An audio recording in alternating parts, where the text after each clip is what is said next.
Bismillahirrahmanirrahim. Assalamualaikum warahmatullahi wabarakatuh. Hai teman-teman, jumpa lagi di channel 2H22.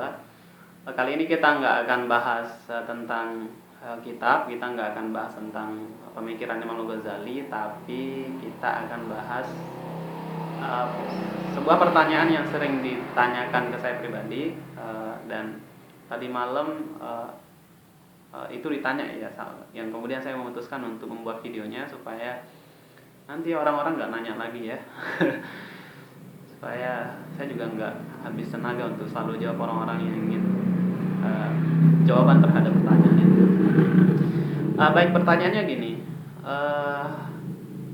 buku apa yang bagus dan buku apa yang Anda rekomendasikan ke saya? Itu pertanyaannya, dan itu permintaannya ke saya. Jadi saya pribadi ya bingung kalau ngejawabnya kayak gimana. Ini kan saya nggak tahu nih orangnya kayak apa, kenal juga nggak terlalu kenal sama orangnya ya. Sehingga ya saya nggak tahu lah kalau nyaranin buku yang saya suka dan menurut saya bagus. Saya pikir itu nggak terlalu bijak, saya pikir, karena kita kan beda-beda minat, beda-beda level pemahaman mungkin, atau level kita menangkap sesuatu itu. Ya bisa saja ini menurut saya bagus, mudah saya pahami, tapi untuk teman-teman nggak pas kayak gitu. Sehingga saya pikir nggak bijak kemudian saya merekam sebuah buku pada teman-teman.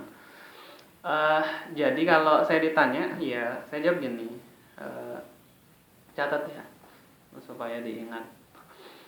Jadi yang pertama itu, jadi teman-teman harus mengetahui minat teman-teman dulu. Berangkat dari pengalaman saya pribadi dan beberapa teman-teman yang saya saksikan, mereka membaca itu berdasarkan minat. Jadi yang perlu dilakukan oleh teman-teman itu adalah mencoba atau mencari tahu nih minat teman-teman itu di apa. Saya pikir ini sederhana sekali, cuman kok masalah ya. Maksud saya gini, jadi caranya itu mengenal minat teman-teman.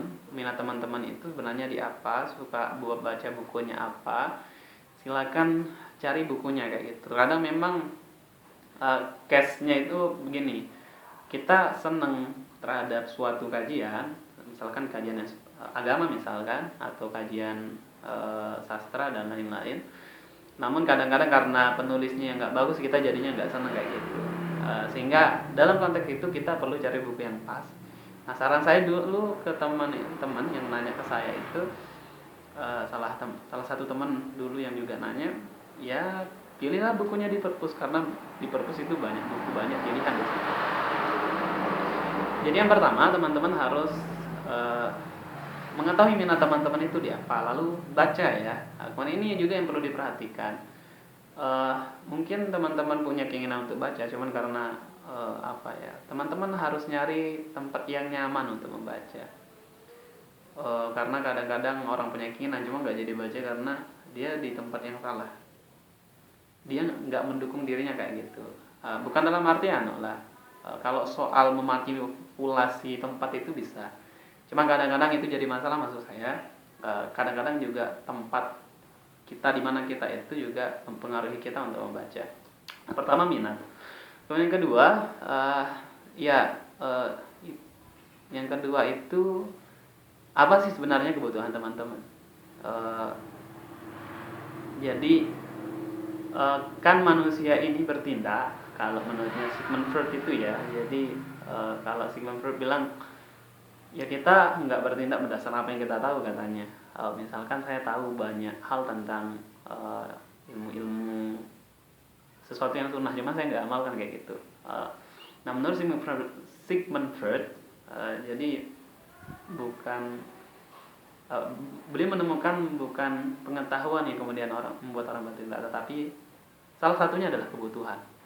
Jadi yang perlu teman-teman cari tahu dan harus tanya diri nih, kebutuhan saya apa sebenarnya?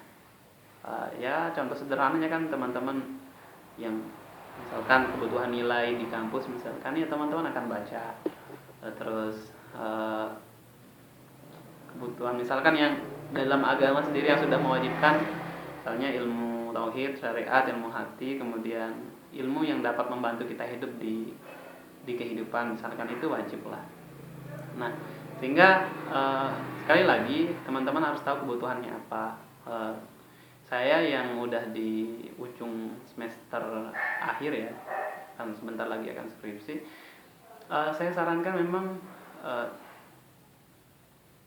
investasi pendidikan yang selama 4 tahun itu, yang S1 itu, supaya benar-benar dimanfaatkan. Dan kalau mengejar target profesional itu ya harus concern terhadap apa yang kira-kira keprofesionalan itu membantu kehidupan teman-teman, dan bacalah bukunya karena itu yang teman-teman butuhkan. Ya mungkin hanya itu, semoga bermanfaat dan mohon maaf atas kekurangannya. Ya mungkin terlalu simpel ya jawabannya, namun semoga bermanfaat. Sampai jumpa di video berikutnya di channel Duha 22. If you like this video, ya like, share and comment ya. Allahumma fil hadil sabil rasyad. Assalamualaikum warahmatullahi wabarakatuh.